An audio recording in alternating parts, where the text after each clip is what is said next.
तो wings of fire में कलाम ने लिखा है कि जब रामायण वो रामेश्वरम के मंदिर के चक्कर लगाया करते थे और रामायण में पुष्पक विमान की चर्चा होती थी, तो ये सपने देखते थे कि काश हम भी एक दिन ऐसा कोई विमान बनाएं जो पुष्पक विमान की तरह हवाई मार्ग का सफर तय कर सके। तो कलाम में भी और कलाम जहां भी जाते हैं अपने युवा साथियों से बार बार अपील करते हैं कि बड़े सपने देखा करो, थिंक बिग। उनका पहला मतलब अपने भाषण की शुरुआत करते हैं उससे कि थिंक बिग, बड़े सोचो, बड़े सपने देखो। तो सच में, और जो जैसा सोचता है, जैसा चिंतन चलाता है, धीरे धीरे मन और विचार उसके अनुसार बनता चला जाता है और आपका व्यक्तित्व भी उसके अनुरूप बन जाता है। आज हमारी चिंतन, हमारी सोच इतनी घटिया हो गई है कि हमारा व्यक्तित्व भी घटिया हो गया है।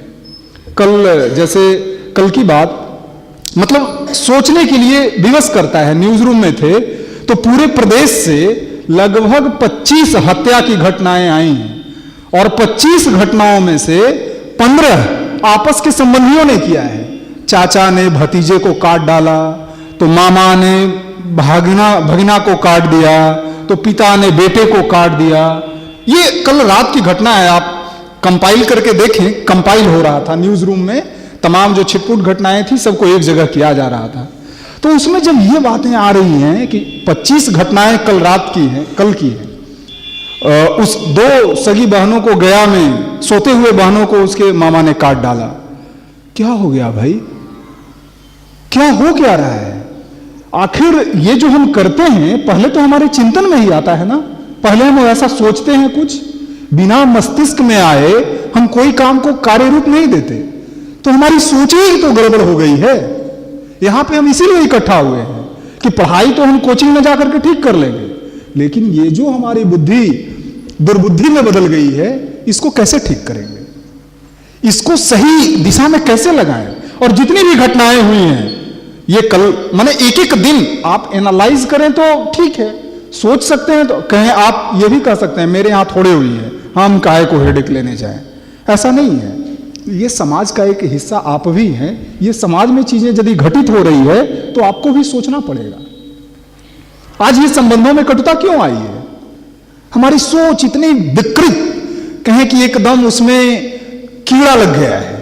हमारी मानसिक सोच में, हमारी मानसिक शक्ति में एकदम कीड़ा लग गया है। हमेशा दुर्बुद्धि, उल्टा पुल्टा, जितना हो सकता है नेगेटिविटी।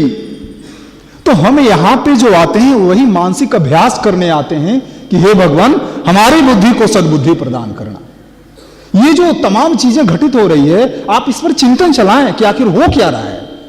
बतौर एक अन्वेषक, एक रिसर्चर, एक सोशल साइंटिस्ट, कि हम भी कल होकर के उसी समाज में जाएंगे और ये तमाम चीजें हमारे समाज में घटित हो रही है। पूरे प्रदेश की घटना हम आपको बता रहे हैं।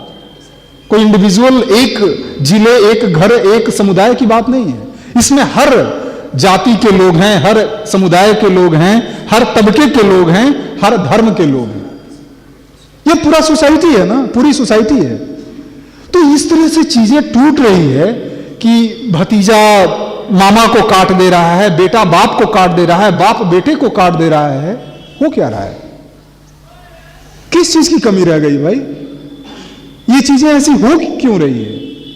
हम पढ़ाई कर रहे हैं, अच्छी बात है, पढ़ाई की सार्थकता भी तो होनी चाहिए। हम पढ़ क्यों रहे हैं? पढ़ रहे हैं और 5 साल की बच्ची के साथ, फिर वहां दिल्ली में एक बच्ची के साथ सामूहिक दुष्कर्म हुआ है। क्या हो रहा है भाई? क्या हो रहा है? ये हम आप कॉलेज जाने वाले लोग कर रहे हैं, गांव का किसान नहीं कर रहा है। जो गांव में मजदूरी का काम करता है वो नहीं कर रहा है। कॉन्वेंट स्कूल में पढ़ने वाले हमारे साथी कर रहे हैं। कॉलेज में, बढ़िया बढ़िया कॉलेज में जाने वाले हमारे युवा मित्र कर रहे हैं। कौन बचाएगा उसको? हमारी बहन के साथ सामूहिक दुष्कर्म होगा तब हम क्या करेंगे? ये पीड़ा का एहसास होना चाहिए हमको। जब कहीं घटनाएं कोई सुनाई पड़ती है तो ये अंदर स्पंदन होना चाहिए कि ये घटना हमारे घर में हुई, अब इसका सॉल्यूशन क्या होगा? क्या इसका सॉल्यूशन प्रतिहिंसा से होगा? एक दुष्कर्मी को फांसी दे दें, मार दें, गोली मार दें, हो जाएगा? हमको सोचना पड़ेगा। उस समय आपको लगेगा कि हमारी सारी पढ़ाई लिखाई, हमारा धन दौलत सब बेकार। इसका क्या सॉल्यूशन है? जो ये घटनाएं रोज घटित हो रही हैं, पुलिस प्रशासन कितने के पीछे खड़ा रहेगा? एक एक आदमी के पीछे पुलिस। अब पुलिस वाला भी हैवान बन जाएगा तो क्या कर लीजिएगा? यहां तो इसको ठीक करना पड़ेगा, मन को ठीक करना पड़ेगा। और हम इसी का तो अभ्यास कराते हैं यहां पे। इसी मन को बार बार अलग अलग तरीके से आपको गुदगुदा के, आपको थोड़ा समझा के, सीरियस होकर के अलग अलग तरीके से यही तो बताते हैं कि मन को ठीक कर लीजिए, आप जो चाहेंगे सब कर लेंगे। यही मन ही आपका खराब होता है तो आप कुछ का कुछ कर बैठते हैं। तो मन का विज्ञान, मन को स्वस्थ रखने की जो कला है, मन को स्वस्थ रखने का अभ्यास है, हम यहां पे साधना, स्वाध्याय, संयम और सेवा के जरिए उसी को ठीक करते हैं, उसी को ठीक करते हैं। शारीरिक रूप से तो हम बहुत फिट हैं, बहुत कम ही लोग, आज की तारीख में कुपोषण बहुत कम युवाओं के अंदर है, 1% होगा। दाल भात रोटी सब्जी खा करके हम फिट हैं, नो डाउट, लेकिन ये मानसिक कुपोषण को कौन दूर करेगा? कोचिंग में इसके लिए कोई व्यवस्था नहीं है, कोचिंग में कोई, कॉलेज में इसके लिए कोई सिलेबस नहीं है जहां पे आप अपने मानसिक कुपोषण को ठीक करें। पढ़ लें तो मन ठीक हो जाए, ऐसा कोई कॉलेज में सिलेबस है क्या? है कहीं किसी कोचिंग में पढ़ाई होती है कि मन को ठीक कर ले, मेरा मन भटकने से रुक जाए, डेविएट ना करे, मेरा मन पूरी तरह एकाग्रचित हो जाए पढ़ाई में? इसका कोई सिलेबस नहीं है। हमें इसकी तैयारी करनी है और हम इसके लिए यहां पे एकत्र होते हैं और इसका अभ्यास करते हैं। और इसमें कोई शक नहीं है कि आप थोड़ा सा अपने आप को साध लेंगे, मन को साध लेंगे। एक है साध है सब सध है, सब साध है सब जाए, रहीमन मूल ही सींचिबो, फूले फले अघाए। साध लीजिए आप अपने आप को, सारी चीजें आपके कदमों तले होंगी। आप जो चाहेंगे, जैसे चाहेंगे, सब कुछ आपको मिलेगा, सब कुछ मिलेगा। तो मन ही तो, हम दुनिया को ठीक करना चाहते हैं, अपने आप को जैसे हैं वैसे ही रखना चाहते हैं। परेशानी यहीं पे है। हमारे अनुसार लोग बदल जाएं, हम ऐसे ही रहेंगे, हम मोबाइल में वीडियो देखेंगे, सर बढ़िया से खाली पढ़ाएं, तो सर के पढ़ाने के बदल से आपका करियर थोड़ा ठीक हो जाएगा। सर तो पढ़ा ही रहे हैं, उसी कोचिंग में से IIT निकलता है ना, उसी में से बैंकिंग, PO, रेलवे, SSC निकलता है। आप 4 साल से बैठ करके झाल पीट रहे हैं, क्या कर रहे हैं आप? कभी आपने एहसास किया कि हमारे ही बेंच के बगल में बैठने वाला लड़का निकाल ले रहा है और हम क्या कर रहे हैं? हम 4 साल से कोचिंग जा रहे हैं। कितने दिन तक कोचिंग का दौर चलेगा? कब तक चलेगा? 18, 20, 22, हम तो कहते हैं 25 के बाद तैयारी छोड़ देनी चाहिए। कब तक तैयारी करेंगे? एक भीतर का कॉन्फिडेंस आपका इस स्तर पर आए कि अब सब दिन तैयारी नहीं, ठीक है तैयारी की हो गया तो ठीक है, अदरवाइज कोई बात नहीं, अब जिंदगी की दूसरी तैयारी करें।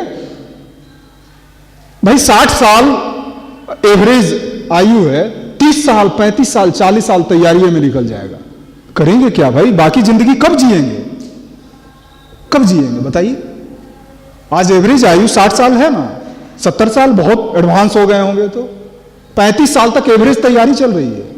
क्या? तो एकेडमिक तैयारी चल रही है। 0 से लेकर के 35 साल तक आपने पढ़ाई की और इसके बाद अब तक उसका रिजल्ट 0, नथिंग, कुछ नहीं। हम इतने भी काबिल नहीं हुए कि हमने जो 20 साल लगातार पढ़ाई की, उतना पढ़ा करके हम अपने आप पहले स्वावलंबी तो हों, है ही नहीं, स्टेमिना ही नहीं है। दोस्त किसको? बाबूजी को। आपको कहे थे ना कि भेजिए कोटा, भेजे नहीं, लीजिए भुगतिए। अरे बेटा ऐसे डांट रहा है, बाप को लग रहा है कि सारा दोष पिताजी का है।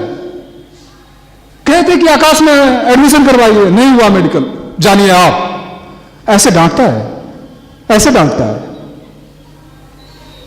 दोषारोपण कहीं ना कहीं अपनी कायरता को छुपाने का एक तरीका है। आप अपने आलस्य को, अपनी असफलता को दूसरे पर थोप रहे हैं और ये आपके लिए घातक होगा। ठीक है, सफलता असफलता ये दोनों चीजें साथ साथ चलती है। कोई ऐसा इंसान धरती पर नहीं है जो जीवन में कहीं ना कहीं असफल नहीं हुआ। हर असफलता, no means NO, no means क्या होता है? पॉजिटिव एटीट्यूड वालों के लिए नो मीन्स होता है नेक्स्ट वन, फिर अगला, फिर अगला, ये नहीं तो फिर अगला, फिर अगला। कोई पॉजिटिविटी हमारे अंदर है ही नहीं, कहां से? अगल बगल चारों तरफ हमने ऐसा वातावरण बना रखा है कि बस जैसे नाली के कीड़े को, गटर के कीड़े को कहां आनंद आएगा? गटर में ही। उसको फ्रेश, जैसे यहां टाइल्स रखा है, टाइल्स पर निकाल कर रखिए कीड़े को, दम तोड़ देगा, जिंदा रह ही नहीं पाएगा। तो नाली के कीड़े को नाली में ही मजा आएगा। सूअर को बहुत बढ़िया 5 स्टार होटल में रख दिया जाए तो भूखों मर जाएगा, मर जाएगा वो, क्योंकि उसके खाने लायक वहां पे कुछ है ही नहीं। उसको तो चाहिए एक अपना स्पेशल डिश जो है। आज हम युवाओं की स्थिति ऐसी ही हो गई है। बढ़िया जगह ले जाइए तो कहेगा नहीं भैया, कहां सुबह सुबह चटा दिए हमको, चाट गया सब। यही कहेगा। स्थिति कमोबेश वही हो गई है, गटर के कीड़े की तरह और सूअर की तरह। उसको आनंद आता है बस मल वाली बातें करिए, जो कूड़ा कचरा कबाड़ा है करिए तो बहुत आनंद है, बहुत मस्ती है, बहुत मॉडर्न है। और थोड़ा सा उससे अलग हट करके सोचिए अपने आप को ठीक करने के लिए, तो आपको कहेगा कि सठिया गया है। हाँ, यही कहेगा। तो तय आपको करना है कि आपको कहां तक दूरी तय करनी है, कहां तक सफर तय करना है। हम शारीरिक रूप से तो फिट हैं, लेकिन मानसिक रूप से जो हमें कुपोषण मिला है, इसको ठीक करने का भी तंत्र आप ही के पास है। एकाकी विकास नहीं होता। पढ़ाई में आप बहुत अच्छा कर लेंगे, बहुत बेहतर कर लेंगे, लेकिन यह पक्ष यदि कमजोर रह गया तो फिर यह पढ़ाई किसी काम की नहीं रहेगी। यह पढ़ाई फिर अभिशाप बन जाएगा। अपने आचार्य श्री ने लिखा कि विज्ञान का यदि अध्यात्म के साथ समन्वय न हो तो वो